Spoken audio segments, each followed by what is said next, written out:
Cabinet বৈঠকত অংশগ্ৰহণৰ পিছতে নিজৰ মন্ত্ৰণালয়ৰ দায়িত্ব গ্ৰহণ কৰে কেন্দ্ৰীয় মন্ত্ৰী সৰ্বানন্দ সোণোৱালে। বন্দৰ জাহাজ আৰু জলপথ দপ্তৰত উপস্থিত হৈ দায়িত্ব গ্ৰহণ কৰে মন্ত্ৰীগৰাকীয়ে।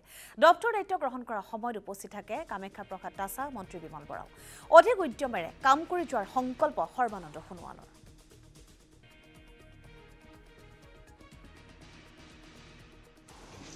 আমাৰ দেশৰ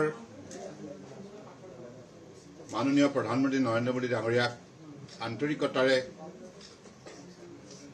কৃতজ্ঞতা জ্ঞাপন কৰিছোঁ। তেখেতে পুনৰবাৰ পোৰ্ট শ্বিপিং ৱাটাৰৱেজ দৰে গুৰুত্বপূৰ্ণ বিভাগক পৰিচালনা কৰাৰ বাবে দায়িত্ব অৰ্পণ কৰিছে। যোৱা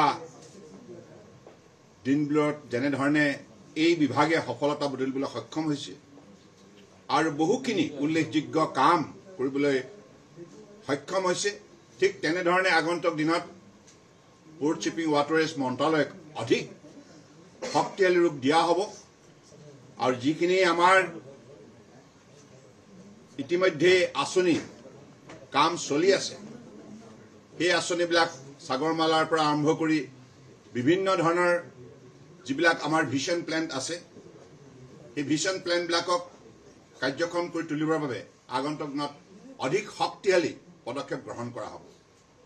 আৰু আমাৰ লক্ষ্য থাকিব যে ভাৰতবৰ্ষৰ বিশ্বৰ বুকুত তৃতীয় বৃহৎ অৰ্থনীতি হিচাপে গঢ়ি তোলাৰ ক্ষেত্ৰত অন্যান্য মন্ত্ৰালয়ৰ দৰে পোৰ্ট শ্বিপিং ৱাটাৰৱেজ এই মন্ত্ৰালয়ে গুৰুত্বপূৰ্ণ ভূমিকা পালন কৰিব।